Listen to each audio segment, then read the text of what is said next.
By the end of this lecture, you will understand how head trauma management has evolved from historical practices to modern evidence-based approaches.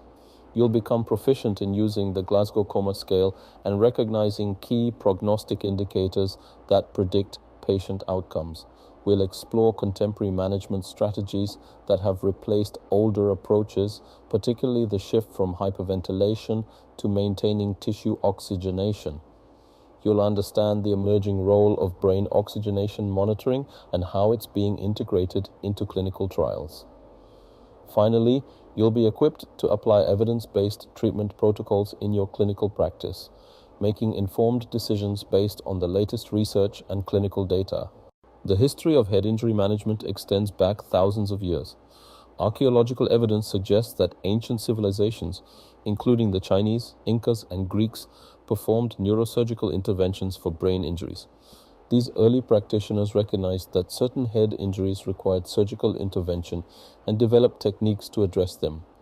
McEwen made significant contributions by describing the diagnosis and surgical evacuation of subdural hematomas, establishing principles that remain relevant today. This historical perspective reminds us that the fundamental principles of trauma management, rapid diagnosis, appropriate intervention, and careful technique have been recognized for centuries. Understanding this history helps us appreciate how far we've come and provides context for the evidence-based approaches we use today.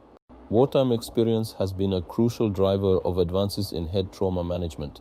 During World War I, Harvey Cushing's attention to antiseptic technique and early debridement of wounds produced dramatically improved mortality figures. The experience gained during World War II, the Korean conflict, and the Vietnam War taught neurosurgeons that rapid surgical intervention could produce excellent survival statistics.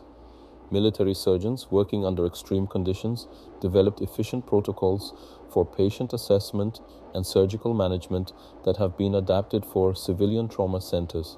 This wartime experience demonstrated that speed, precision, and adherence to fundamental principles of trauma care are essential for optimal outcomes. Today's trauma protocols continue to reflect these lessons learned on the battlefield, emphasizing rapid assessment, appropriate imaging, and timely surgical intervention when indicated. Two developments in the 1970s fundamentally transformed head trauma care: the introduction of the CT scan and the Glasgow Coma Scale. The CT scan, developed by Hounsfield and colleagues, provided the first ability to rapidly and accurately visualize intracranial injuries without invasive procedures. This imaging capability allowed clinicians to identify epidural hematomas, subdural hematomas, contusions, and other injuries with unprecedented precision. Simultaneously, Teasdale and Jennett introduced the Glasgow Coma Scale, a simple yet powerful tool for objectively assessing neurologic function by scoring eye-opening motor response and verbal output on a scale of 3 to 15. Together, these innovations enabled rapid diagnosis and accurate description of injuries, which has been extremely beneficial to trauma patients. These tools remain the foundation of modern head injury assessment and have enabled the development of evidence-based treatment protocols based on injury severity and patient characteristics. The Glasgow Coma Scale is the cornerstone of initial neurologic assessment in severe head injury. This simple scoring system provides a quick and reliable test of neurologic function by evaluating three components: eye-opening, motor response, and verbal output. Each component is scored independently, and the total score ranges from 3 to 15, with lower scores indicating more severe injury. It's important to note that intubated patients who cannot provide verbal responses are assigned a verbal score of 3, which accounts for the inability to assess this component due to mechanical ventilation. The Glasgow Coma Scale score is not only used for initial assessment but also serves as a critical prognostic indicator and guides management decisions throughout the patient's hospital course. Serial Glasgow Coma Scale assessments help identify clinical deterioration or improvement and inform decisions about imaging, monitoring, and surgical intervention. This standardized assessment tool has revolutionized trauma care by providing a common language for describing injury severity across institutions and enabling comparison of outcomes in research studies. During the physical examination of a patient, with severe head injury, careful observation for signs of basilar skull fracture is essential. Battle sign, named after the surgeon who first described it, appears as blood or ecchymosis over the mastoid process behind the ear.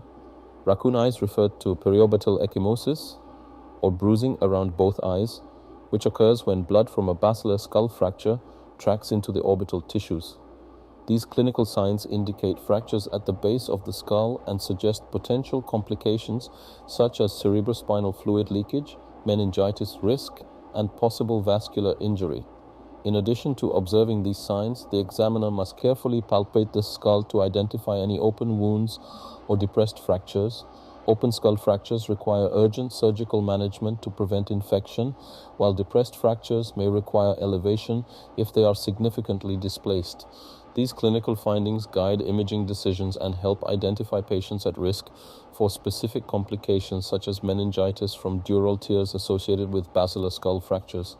The pupillary examination is one of the most important components of the neurologic assessment in head injury patients.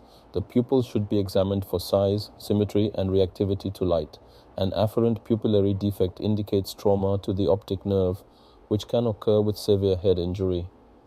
A dilated pupil that does not react to light may indicate third nerve palsy, where interruption of parasympathetic efferents from the oculomotor nerve leads to unopposed sympathetic activity and pupil dilation. This finding is particularly concerning as it may indicate an expanding mass lesion causing herniation. Pupil reactivity serves as a major prognostic indicator in severe head injury. Patients with bilateral fixed and dilated pupils have extremely poor outcomes, with mortality rates approaching 80 to 100% in most series. Conversely, patients with at least one reactive pupil have significantly better survival rates. The pupillary examination is quick to perform, requires no equipment, and provides critical information about brainstem function and the presence of mass lesions requiring urgent intervention. Serial pupillary examinations help identify clinical deterioration and guide decisions about imaging and surgical management. The corneal reflex is an important test of brainstem function that evaluates the integrity of both the trigeminal nerve, which provides sensory innervation to the cornea, and the facial nerve, which provides motor innervation to the muscles that close the eyelid. To perform this test, a cotton swab is gently touched to the cornea and a normal response is blinking. Absence of this reflex indicates damage to either the sensory or motor limb of the reflex arc and suggests significant brainstem injury. In the context of head injury, loss of corneal reflexes bilaterally indicates severe midbrain dysfunction and carries a poor prognosis. This reflex is particularly valuable because it can be assessed in deeply comatose patients who cannot cooperate with other parts of the neurologic examination. The corneal reflex, along with other brainstem reflexes, helps localize the level of brainstem injury and provides prognostic information. Preservation of corneal reflexes suggests relatively preserved brainstem function and is associated with better outcomes compared to patients with absent reflexes. The cold calorics test is a specialized neurologic examination technique used to assess brainstem function, particularly the oculovestibular reflex. In patients with head injury, the cervical spine must be immobilized due to the risk of concurrent cervical spine injury, which makes the doll's eye maneuver contraindicated. Instead, infusion of cold saline into the external auditory canal stimulates the vestibular system and produces a predictable eye movement response if the brainstem is intact. In a patient with an intact brainstem, cold water in the ear causes the eyes to deviate toward the side of the cold stimulus, with a corrective beat toward the midline if the pontine gaze centers are functioning. This response indicates preserved brainstem function at the level of the pons. Absence of this response indicates damage below the mid-pons and carries a poor prognosis. The cold calorics test is particularly valuable in deeply comatose patients who cannot cooperate with other parts of the neurologic examination. This test helps localize the level of brainstem injury and provides important prognostic information about the likelihood of meaningful recovery. The gag reflex is an important test of lower brainstem function that evaluates the integrity of the glossopharyngeal nerve, which provides sensory innervation to the pharynx, and the vagus nerve, which provides motor innervation to the pharyngeal muscles. To perform this test, a tongue depressor or similar object is gently placed at the back of the throat to stimulate the gag reflex. A normal response is contraction of the pharyngeal muscles and elevation of the soft palate. Absence of this reflex indicates dysfunction of either the sensory or motor component and suggests significant medullary injury. In the context of head injury, loss of the gag reflex has important implications for airway protection. Patients without a gag reflex are at increased risk for aspiration and may require intubation to protect the airway. The gag reflex, along with other brainstem reflexes, helps assess the overall integrity of the brainstem and provides prognostic information. Preservation of the gag reflex suggests relatively preserved lower brainstem function and is associated with better outcomes compared to patients with absent reflexes. Although the Glasgow Coma Scale provides a score based on the best motor response among all four extremities, a complete neurologic examination requires individual assessment of each limb. This detailed assessment can reveal focal motor deficits that might be masked by the overall Glasgow Coma Scale score. Focal hemiparesis, or weakness on one side of the body, may indicate an intracranial mass lesion. Interestingly, the weakness may be contralateral to the mass lesion, as expected from crossed pyramidal tract anatomy, or it may be ipsilateral due to compression of the contralateral cerebral peduncle against the tentorial edge. This finding, called Kernohan's notch phenomenon, is important to recognize because it may lead to exploratory burr holes on the wrong side if not carefully considered. Isolated lower extremity weakness may indicate a spinal cord injury rather than a head injury, which has different implications for management. Quadriplegia, or weakness in all four extremities, strongly suggests a cervical spine injury and requires urgent imaging and stabilization. These detailed motor assessments guide imaging decisions and help identify patients requiring specific interventions. Assessment of rectal tone is an important but often overlooked component of the neurologic examination in trauma patients. Rectal tone is controlled by the sacral spinal cord segments and the autonomic nervous system. Diminished rectal tone indicates dysfunction of the sacral spinal cord and suggests spinal cord injury. This finding is particularly important in patients with severe head injury who may have concurrent spinal cord injury from the same traumatic event. In polytrauma patients, the presence of diminished rectal tone should prompt urgent imaging of the cervical, thoracic, and lumbar spine to identify spinal cord injury. Spinal cord injury has different management implications than isolated head injury and requires specific interventions, such as spinal cord decompression if indicated. The rectal tone assessment, along with other components of the neurologic examination, helps identify patients with spinal cord injury who might otherwise be missed if attention is focused solely on the head injury. This comprehensive approach to neurologic assessment ensures that all injuries are identified and appropriately managed. Over the past several decades, outcomes in severe head injury have improved dramatically, reflecting advances in imaging, monitoring, and management strategies. In 1979, Janet and colleagues reported that approximately half of patients with severe head injuries died, representing a grim prognosis. By 1991, the results of the Traumatic Coma Data Bank demonstrated a 35% improvement in the mortality rate of patients with severe head injuries, with over 40% of patients having a good recovery. This improvement reflects the impact of CT scanning and the Glasgow Coma Scale, which enabled more accurate diagnosis and assessment. Between 1994 and 1996, Spain and colleagues described 133 patients treated with severe traumatic brain injury with an overall mortality of only 18%. In an international trial of an excitatory amino acid inhibitor, 23% of patients died by the 6-month follow-up, while 57% of patients had favorable outcomes. These improving trends demonstrate that evidence-based management strategies, combined with advances in technology and intensive care, have substantially improved outcomes for patients with severe head injury. However, morbidity and mortality remain significant, emphasizing the continued need for research and refinement of treatment protocols.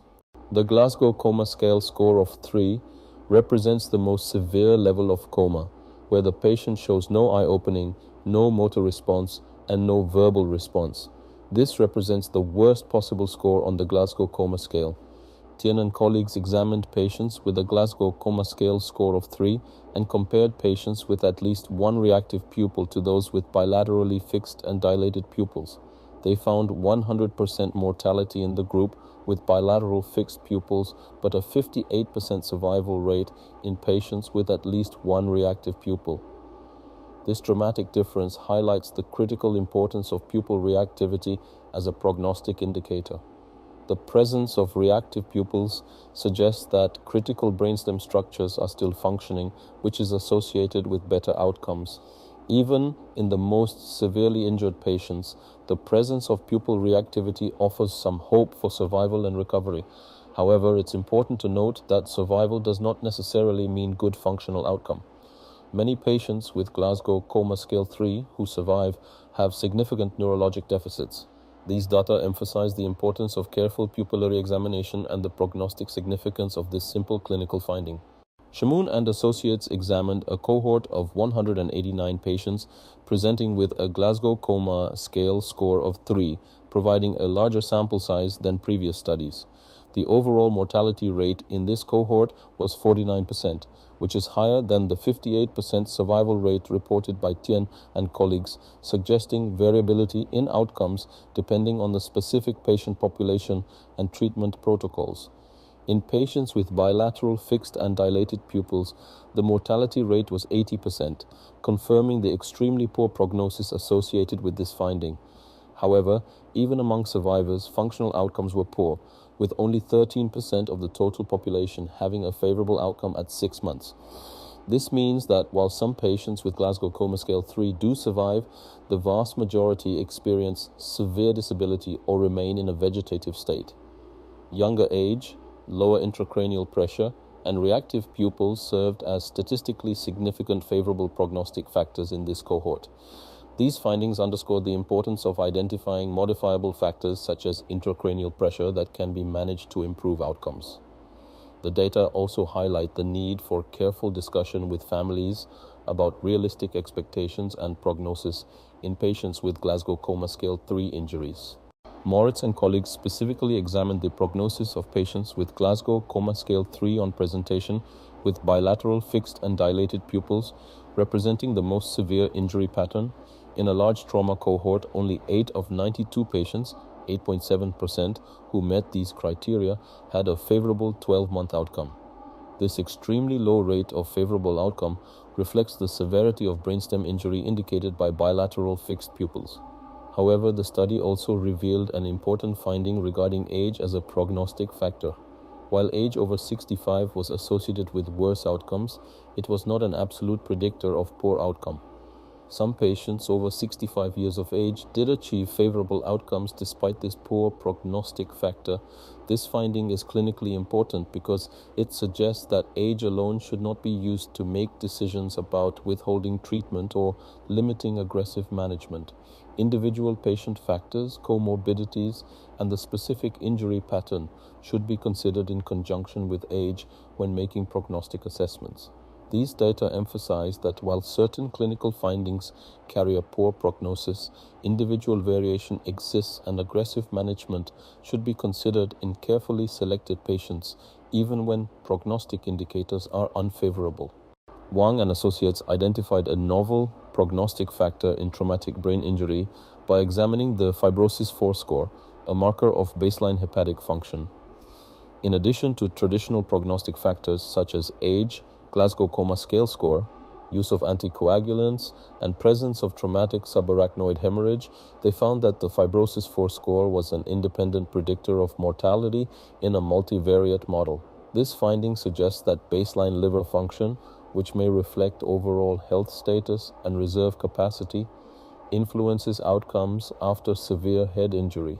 Patients with evidence of hepatic dysfunction at baseline may have reduced capacity to metabolize medications, produce clotting factors, and mount an appropriate inflammatory response to injury.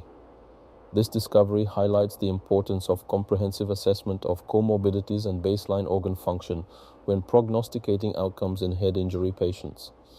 The identification of novel prognostic factors continues to improve our ability to predict outcomes and identify high-risk patients who may benefit from more aggressive management or closer monitoring. These multivariate analyses help distinguish between factors that are simply associated with poor outcomes and those that independently predict outcomes, which is important for clinical decision-making. Kunapaisal and colleagues examined admission platelet count as a marker of coagulopathy and a potential prognostic factor after severe traumatic brain injury. In a retrospective study of over 44,000 patients, they found that patients older than 50 years of age have lower admission platelet counts, which was independently associated with greater mortality after traumatic brain injury. This finding is significant because it identifies coagulopathy as a modifiable risk factor that can potentially be addressed through transfusion or other interventions. The presence of coagulopathy at admission indicates that the patient's hemostatic system is already compromised, which may lead to ongoing intracranial hemorrhage and expansion of existing hematomas. Patients with lower platelet counts may have impaired ability to form clots and control bleeding, leading to worse outcomes. This discovery has led to increased attention to rapid correction of coagulopathy in head injury patients, including the use of fresh frozen plasma, platelet transfusions, and recombinant clotting factors. The identification of coagulopathy as an independent prognostic factor has changed management practices and led to more aggressive correction of hemostatic abnormalities in head injury patients. The MRC crash trial accrued a validated cohort of 8,509 patients and developed a comprehensive model for outcome prediction in severe head injury. The basic model includes age, Glasgow Coma Scale score, pupil reactivity, and the presence of a major extracranial injury. These clinical variables alone provide reasonable prognostic information. An additional CT model incorporates imaging findings such as petechial hemorrhage, subarachnoid hemorrhage, midline shift, non-evacuated hematoma, and obliteration of cisterns. These imaging findings provide additional prognostic information beyond clinical assessment alone. The crash trial was designed to differentiate between injuries in low and high-income populations, recognizing that access to resources and treatment protocols may vary significantly. This large multi-center study has provided the most comprehensive outcome prediction model available and has been validated in multiple populations. The crash model is now widely used in clinical practice and research to prognosticate outcomes and identify high-risk patients. The identification of specific imaging findings that predict poor outcomes has also influenced management decisions, such as the decision to perform decompressive craniectomy in patients with severe brain swelling and poor prognostic indicators. Steyerberg and colleagues used criteria obtained from 11 trials, but used the same cohort to validate differences in 6-month outcomes. This meta-analytic approach identified multiple independent prognostic factors that predict outcomes after severe head injury. Beyond the basic clinical variables of age, Glasgow Coma Scale motor score, and pupil reactivity, this model identified physiologic factors that influence outcomes. Hypoxia or low blood oxygen levels and hypotension or low blood pressure both independently predict poor outcomes. Low hemoglobin and high blood glucose are also associated with worse outcomes. These physiologic factors are particularly important because many of them are modifiable through appropriate management. The presence of traumatic subarachnoid hemorrhage on CT imaging is also an independent predictor of poor outcome. The Steyerberg model represents a comprehensive approach to outcome prediction that incorporates clinical, physiologic, and imaging variables. This model has been validated in multiple populations and provides better prognostic accuracy than models using clinical variables alone.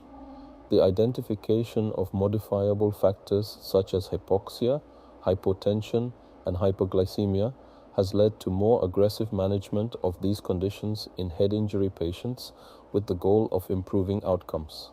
Patients with severe head injury are at risk for numerous complications that arise from the combination of severe neurologic injury, prolonged immobility, and systemic trauma. The complications of prolonged coma and recumbency include deep venous thrombosis, which can lead to pulmonary embolism if untreated. Patients with severe head injury are also at high risk for systemic infection, including pneumonia and urinary tract infection, due to prolonged intubation and catheterization.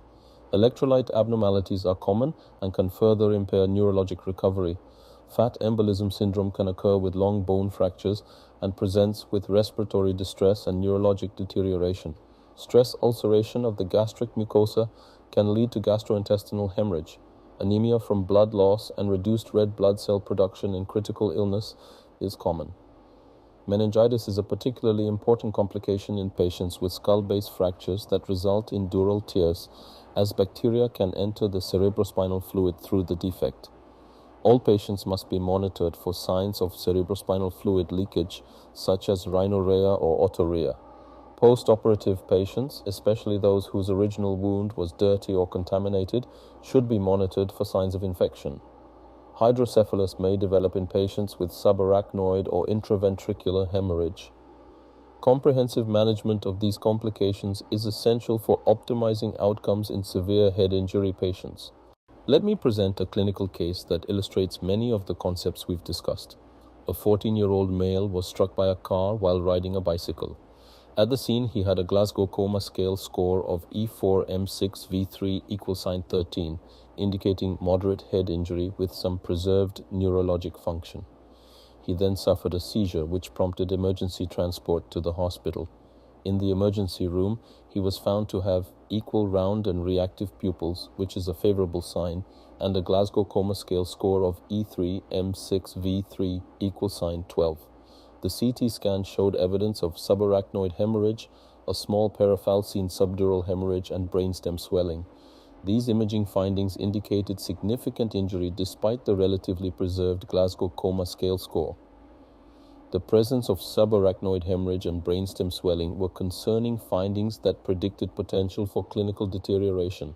The equal and reactive pupils at this point were reassuring, but the imaging findings suggested that the patient was at risk for further deterioration. This case demonstrates the importance of correlating clinical examination findings with imaging results and recognizing that imaging findings may predict deterioration even when the initial clinical examination appears relatively preserved. Approximately 18 hours after the injury, the patient suffered a respiratory arrest and required resuscitation and intubation. His Glasgow Coma Scale score had deteriorated significantly to E1M4VT equal sign 5T, indicating no eye opening, minimal motor response, and inability to assess verbal response due to intubation. The CT scan was unchanged from the initial study, suggesting that the deterioration was due to progressive cerebral edema rather than new hemorrhage. An intracranial pressure monitor was placed, which showed an initial pressure of 20 Torricelli units, which is at the upper limit of normal. The patient was treated with intermittent doses of mannitol, 25 grams of propofol every 4 hours for sedation, and a paralytic agent to facilitate mechanical ventilation. The intracranial pressure remained less than 25 mmHg, with cerebral perfusion pressure maintained greater than 70 mmHg for 48 hours.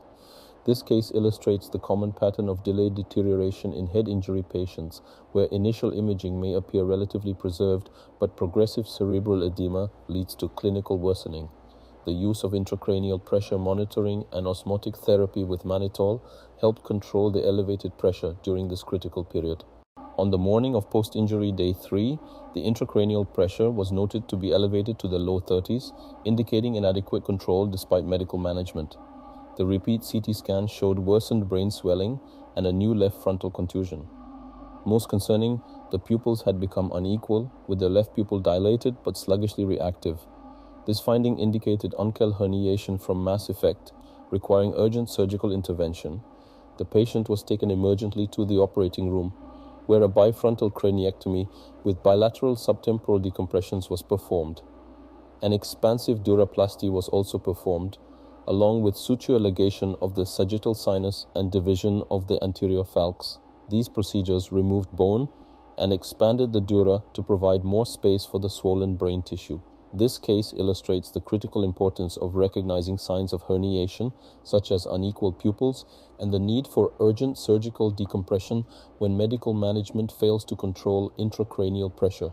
The decision to perform decompressive craniectomy is based on clinical deterioration and imaging findings indicating severe brain swelling with herniation risk. The postoperative CT scan showed the extent of the decompression achieved by the bifrontal craniectomy and subtemporal decompressions. After surgery, the patient showed dramatic improvement in neurologic function. He was noted to be briskly localizing with all extremities, indicating significant motor recovery. His pupils became equal and reactive, indicating resolution of the herniation and restoration of normal brainstem function. The patient was extubated on postoperative day 6, indicating adequate respiratory function and level of consciousness to protect the airway. By postoperative day 8, his Glasgow Coma Scale score had improved to 15, indicating complete neurologic recovery at the level of consciousness and basic neurologic function.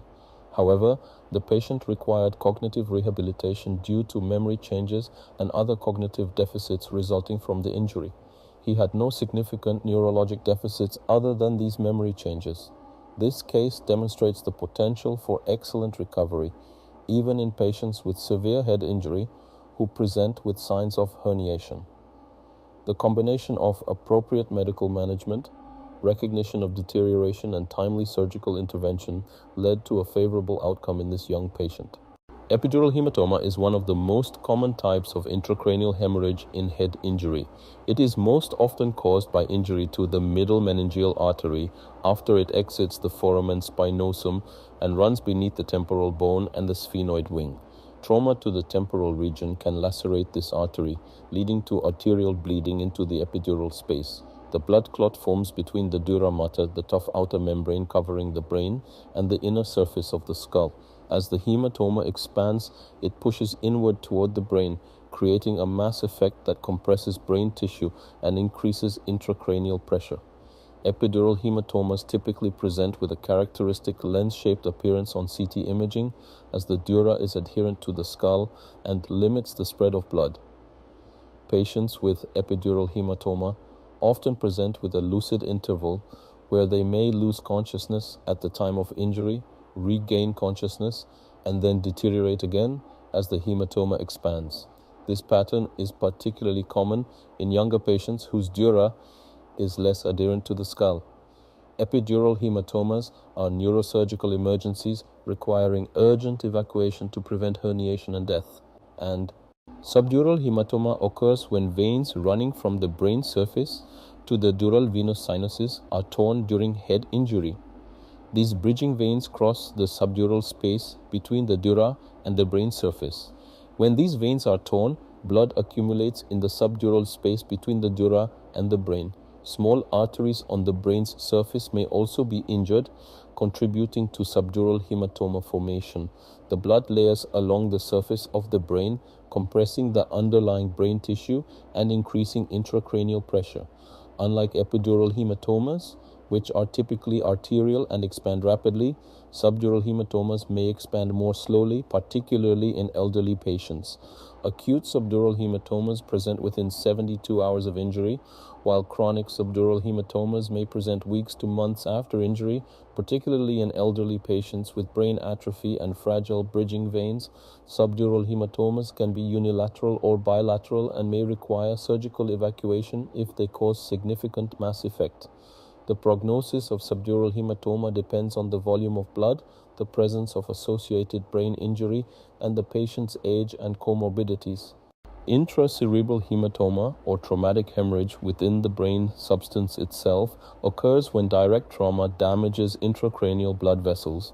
These hematomas often occur at the frontal and temporal poles, which are areas of the brain that are particularly vulnerable to injury due to their location at the tips of the frontal and temporal lobes.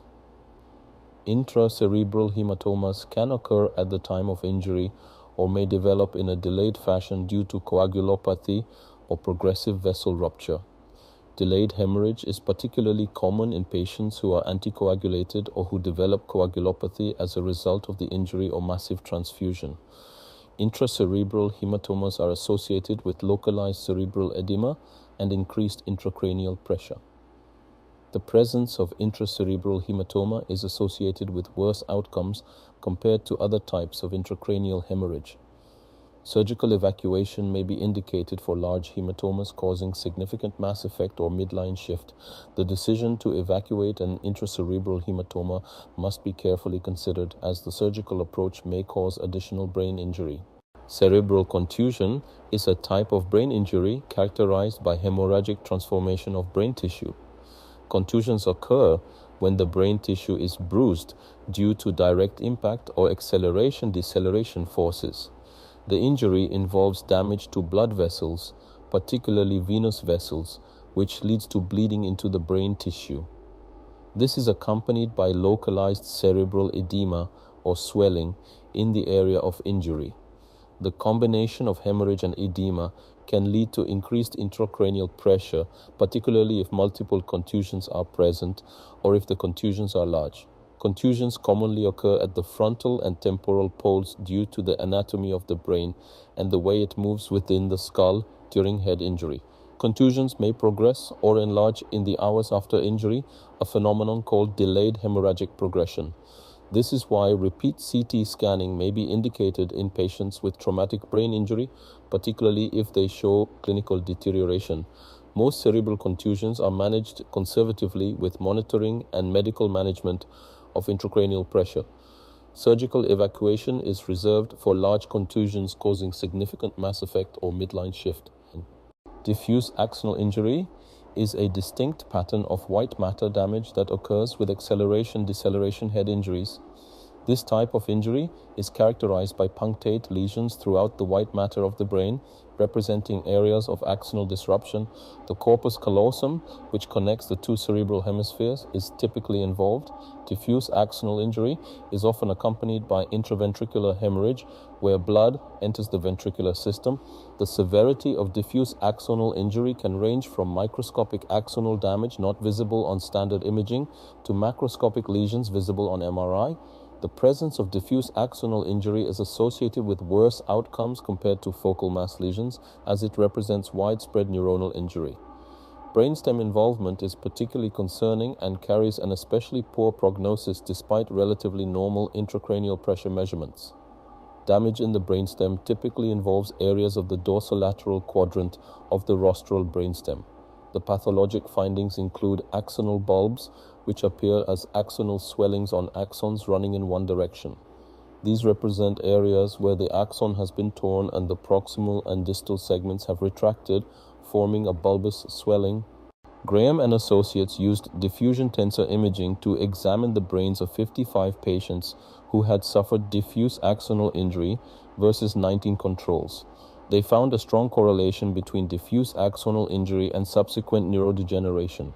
Patients with diffuse axonal injury showed high rates of atrophy, particularly in central white matter tracts like the corpus callosum. This finding indicates that the initial axonal injury leads to progressive neuronal death and brain atrophy over time. The long-term consequences of diffuse axonal injury extend far beyond the acute injury period. Patients may experience progressive cognitive decline, worsening of neurologic deficits, and development of new symptoms months to years after the initial injury.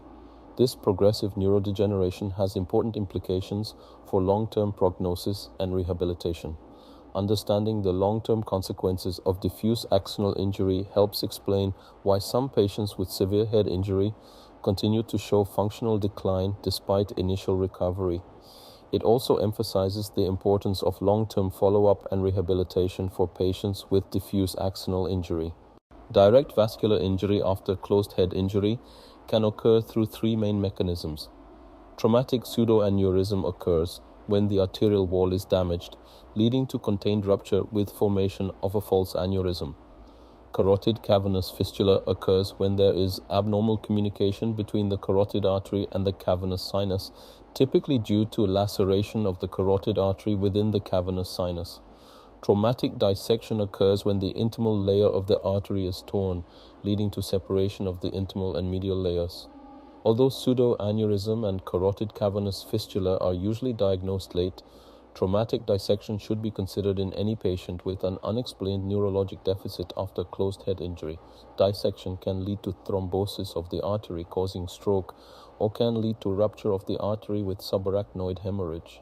Angiography is the test of choice for diagnosing carotid or vertebral artery dissection. Modern CT angiography has become a useful screening tool for vascular injury.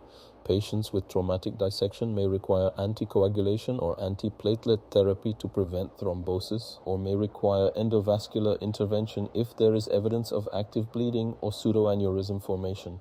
Cerebral blood flow is a critical determinant of neurologic outcome after head injury. Cerebral blood flow is proportional to the cerebral perfusion pressure times the fourth power of the diameter of the vessel. This relationship means that small changes in vessel diameter have profound effects on blood flow. After closed head injury, regional and global cerebral blood flow changes occur that may affect neurologic outcome. Two common methods for assessing cerebral blood flow after trauma are the 133 xenon radiographic technique and jugular venous saturation monitoring. Muzela reported a series of 92 patients who underwent early 133 xenon monitoring after traumatic brain injury. Areas of focal ischemia, defined as cerebral blood flow less than 18 milliliters per 100 grams per minute, were seen in 41% of patients with subdural hematoma and 50% of individuals with diffuse swelling, compared to no ischemia in patients with epidural hematoma or normal CT scans. Regional ischemia predicted poorer late outcomes.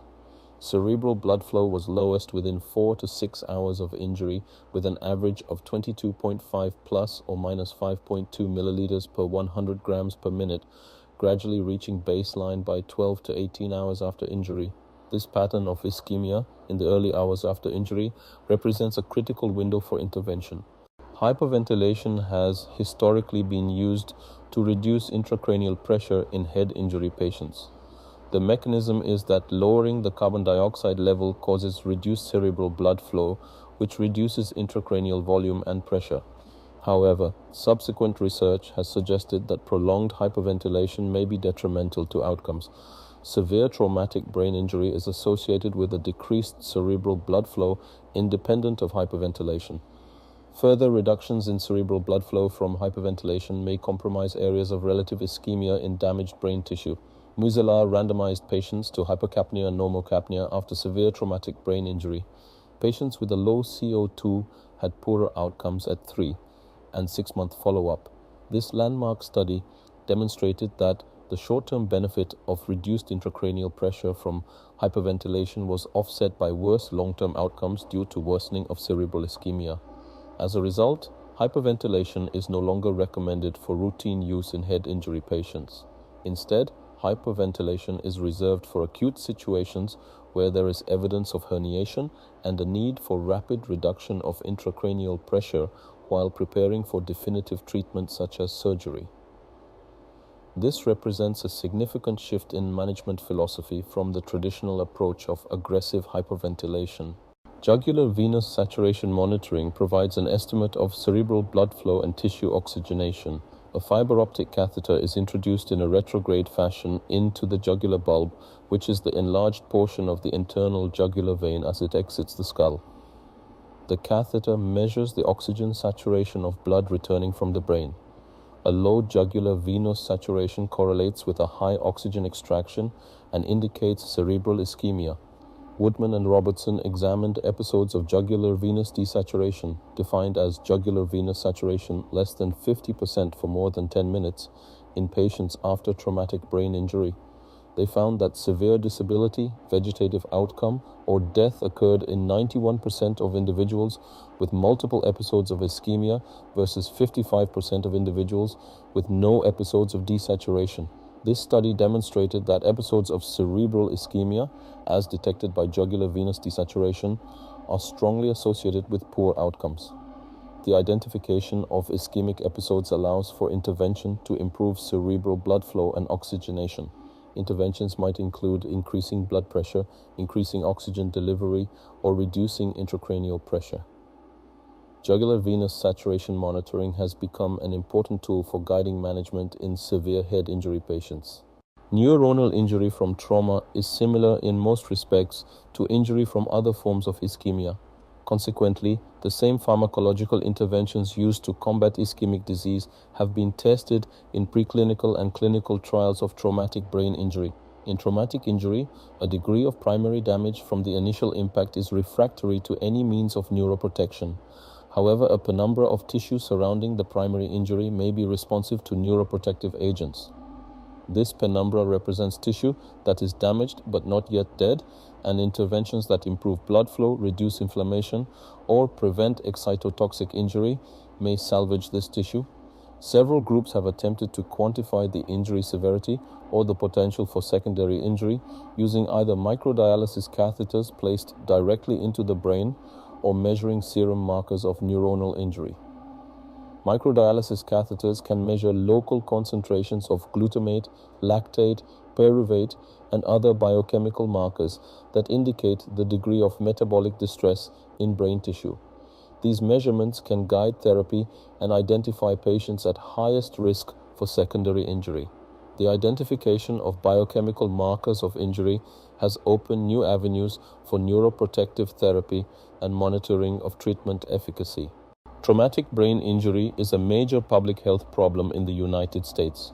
Trauma causes approximately 150,000 deaths per year in the United States, and about half of these deaths are the result of brain injuries. Young male adults are preferentially affected, with males having a relative risk of 1.27 compared to females. Assaults, falls, penetrating injuries, and self-inflicted injuries comprise the majority of other injuries beyond motor vehicle accidents. The epidemiology of head injury varies by age group. Holmes and colleagues presented an extensive analysis of head injury epidemiology by examining every trauma patient receiving a CT scan in the emergency department of 21 trauma centers. They accrued 13,728 patients in a prospective multi-institutional study. Logistical regression demonstrated an increased risk of head injury with male sex, age over 65 years with a relative risk of 1.59, and age under 10 years with a relative risk of 1.44. Overall, 8.7% of the cohort was determined to have significant radiographic abnormalities on CT scan. These epidemiologic data emphasize that head injury is a common problem affecting all age groups, with particular vulnerability in the very young and very old. Sorani and colleagues examined the role of race and ethnicity in an urban trauma population and concluded that weak trends for increased mortality in African American and Asian patients were present. These findings suggest that race and ethnicity may be associated with outcomes, though the mechanisms are not entirely clear. Socioeconomic factors, access to healthcare, and differences in injury mechanisms may all contribute to these observed differences. Chandro and colleagues examined ethanol usage in regard to outcome in a large trauma cohort and found no influence of admission ethanol levels on both long and short-term mortality. This finding is somewhat surprising, as ethanol intoxication is involved in almost half of all severe traumatic brain injuries in the United States.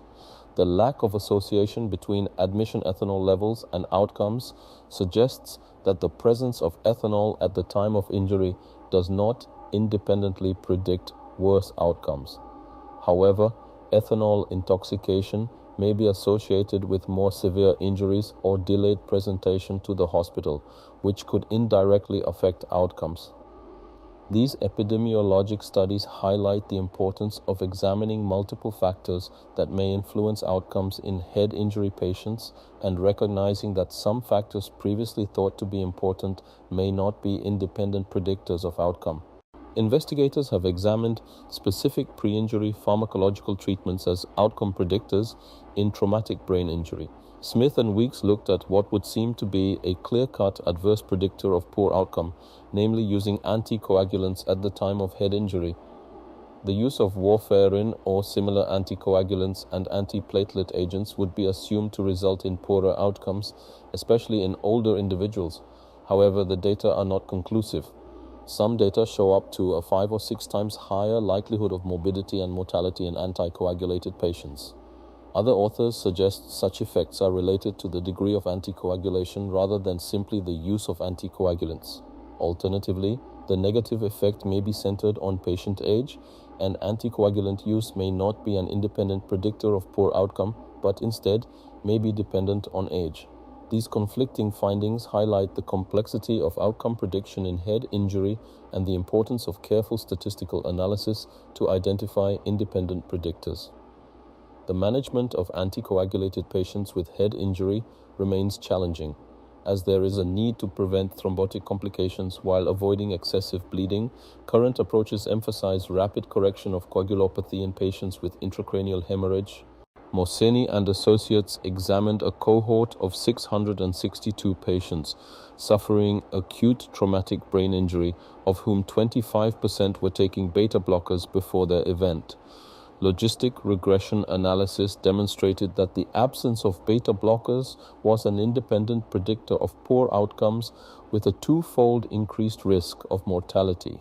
This finding suggests that beta blockers may have a protective effect in head injury patients.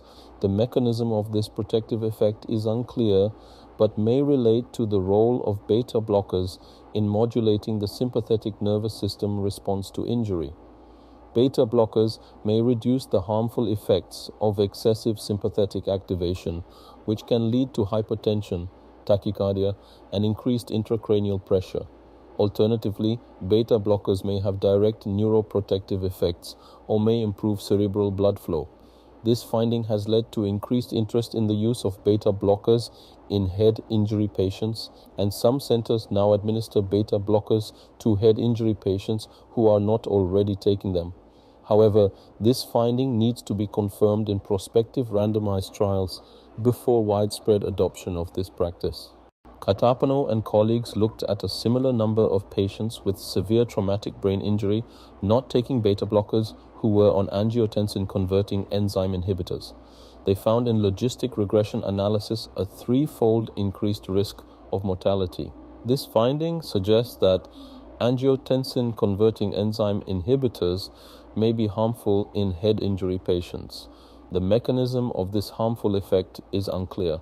Angiotensin-converting enzyme inhibitors work by blocking the conversion of angiotensin 1 to angiotensin 2, leading to vasodilation and blood pressure reduction.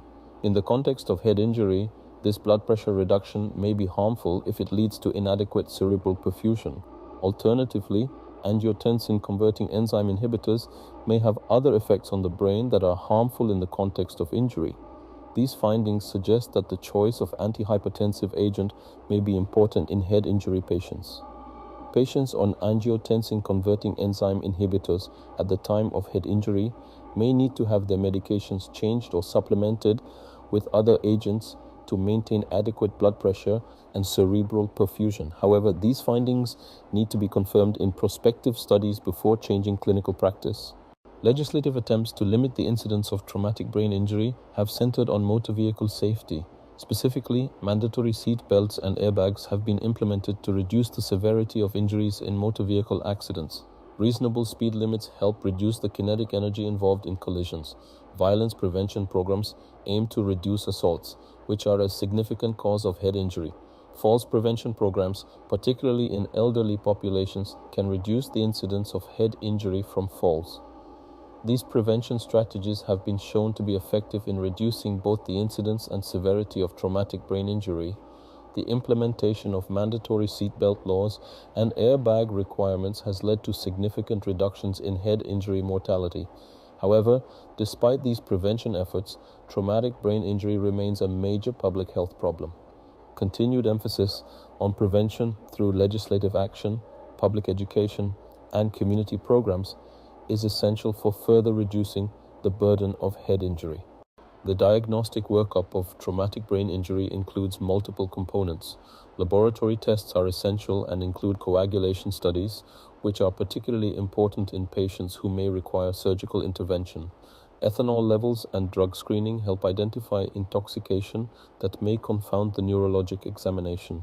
Routine blood chemistry provides baseline values and helps identify electrolyte abnormalities or other metabolic derangements.